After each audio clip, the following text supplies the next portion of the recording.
It was a cold autumn evening when the police were called to a small, decaying house at the edge of the town.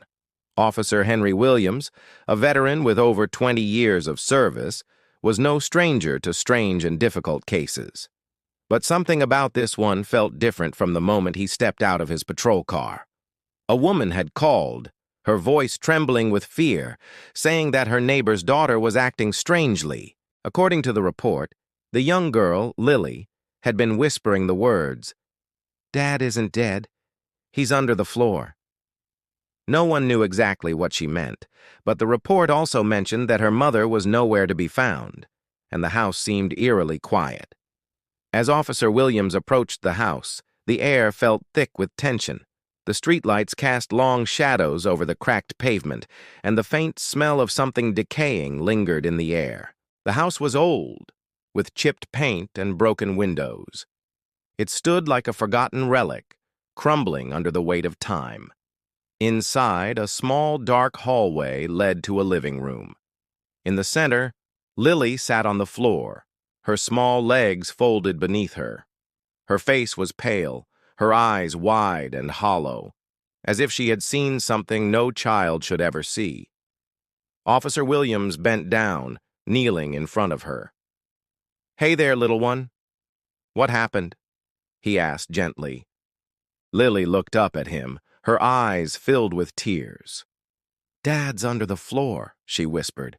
"He's not dead. He's still down there." The officer's stomach tightened, and a chill ran down his spine. He glanced around the room, searching for any sign of a disturbance. The furniture was old but undisturbed. No signs of struggle, no blood. It seemed too quiet, too calm. "What do you mean, Lily?" Officer Williams asked, trying to keep his voice steady. The little girl simply pointed to the floor. "Under there," she said, her voice barely audible. "Mom told me to keep it a secret." Officer Williams stood up and motioned for his partner, Detective Clara Matthews, to join him. They exchanged worried glances before walking into the kitchen to speak privately. "This doesn't make sense," Clara said, her voice tinged with concern.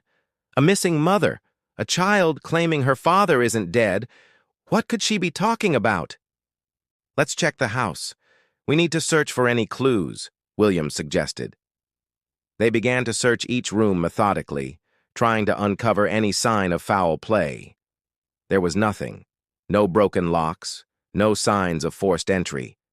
The house was a time capsule, frozen in its decay. It was almost as if the past had been sealed inside, hidden away from the outside world. But then in the living room, Clara knelt down and noticed something strange.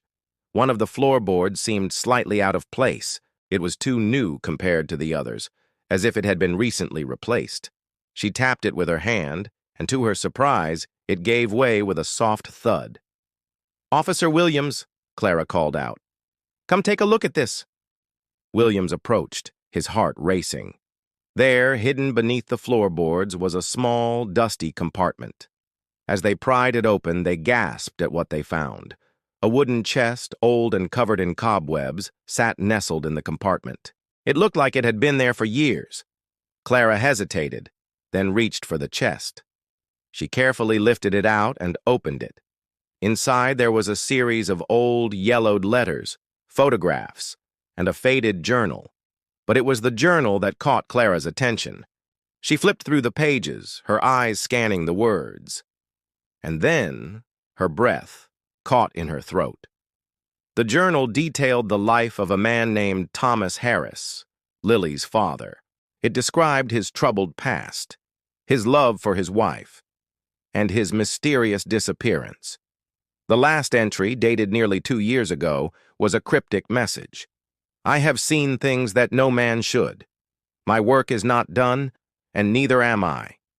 If anyone ever finds this, they will know the truth. But I fear they may not believe it. It's hidden beneath the floor, where no one will ever think to look." Williams and Clara exchanged a glance. The words of Lily echoed in their minds. "Dad isn't dead. He's under the floor." What had happened to Thomas Harris? Why had he hidden himself away? And why was his daughter so certain he was still alive? Before they could delve deeper into the mystery, they were interrupted by a sound from upstairs, a faint creaking, as though someone was walking. "Did you hear that?" Williams whispered, his hand instinctively reaching for his gun. Clara nodded. "We're not alone." The tension in the house thickened as Williams and Clara crept cautiously toward the staircase.